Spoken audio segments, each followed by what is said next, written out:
আসসালামু আলাইকুম প্রিয় ভাই বোনেরা, আজ আমরা আলোচনা করব এমন একটি বিষয় নিয়ে যা মানুষের জীবনকে ভেতর থেকে বদলে দেয়, আল্লাহর রহমতের সাগরের সাথে মানুষকে যুক্ত করে।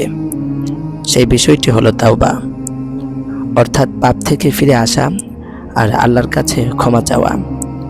তাওবা মানে শুধু মুখে ক্ষমা চাই বলা নয়, তাওবা মানে নিজের ভুল বুঝে অনুতপ্ত হওয়া, পাপ ছেড়ে দেওয়া এবং ভবিষ্যতে আর না করার দৃঢ় অঙ্গীকার করা।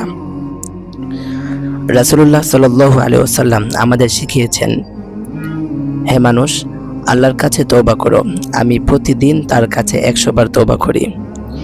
ভাবুন তো, তিনি ছিলেন নির্দোষ, তবুও তিনি এতবার আল্লাহর দিকে ফিরে আসতেন।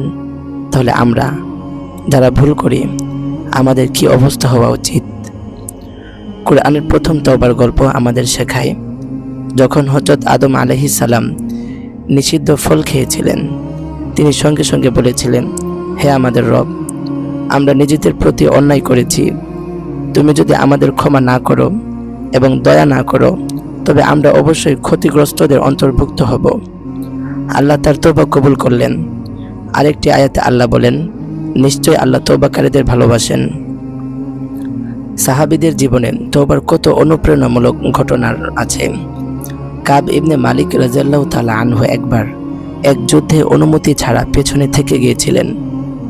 নবীজি তাকে বয়কট করলেন। 40 দিনেরও বেশি সময় কেউ তার সাথে কথা বলল না। তিনি একা একা কাঁদতেন আর আল্লাহর কাছে দোয়া করতেন। অবশেষে কোরআনে আয়াত নাজিল হলো যে তাদের তওবা কবুল করা হয়েছে। সেই দিনকে তিনি জীবনের সবচেয়ে আনন্দের দিন বলেছিলেন। তাবী যুগের হাসান বসরি রহিমাহুল্লাহর কাছে এক যুবক এসে কাঁদতে কাঁদতে বলল, আমি এত পাপ করেছি যে আমার কোনো ক্ষমা নেই। হাসান বসরি বললেন, তুমি যে নিজের পাপ নিয়ে কাঁদছ, এটাই প্রমাণ তুমি এখনো আল্লাহর প্রিয়। তওবা করো, আল্লাহর দরজা কখনো বন্ধ হয় না। তাবী যুগের বিখ্যাত বুজুর্গ ফুজাইল ইবনে আয়াজ রহিমাহুল্লাহ একসময় ছিলেন ডাকাতদের সর্দার। এক রাতে চুরি করতে গিয়ে কোরআনের আয়াত শুনলেন। বিশ্বাসীদের জন্য কি সময় আসেনি তাদের অন্তর আল্লাহর স্মরণে নম্র হবে? এই আয়াত তার হৃদয় কাঁপিয়ে দিল।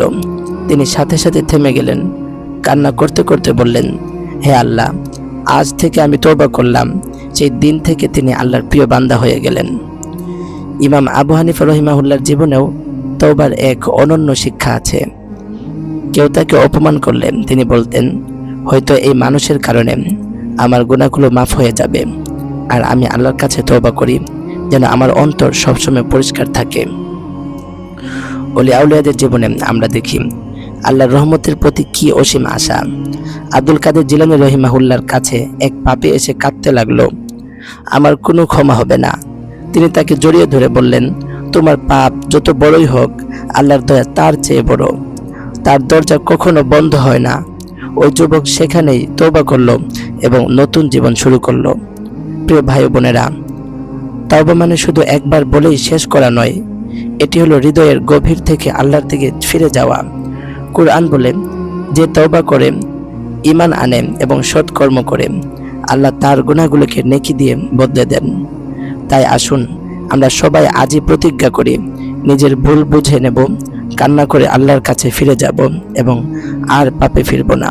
হে আল্লাহ, তুমি আমাদের অন্তরগুলোকে পবিত্র করো, আমাদের পাপগুলোকে মাফ করো, আর আমাদের জীবনের প্রতিটি মুহূর্তকে তোমার দিকে ফেরার মুহূর্ত বানিয়ে দাও।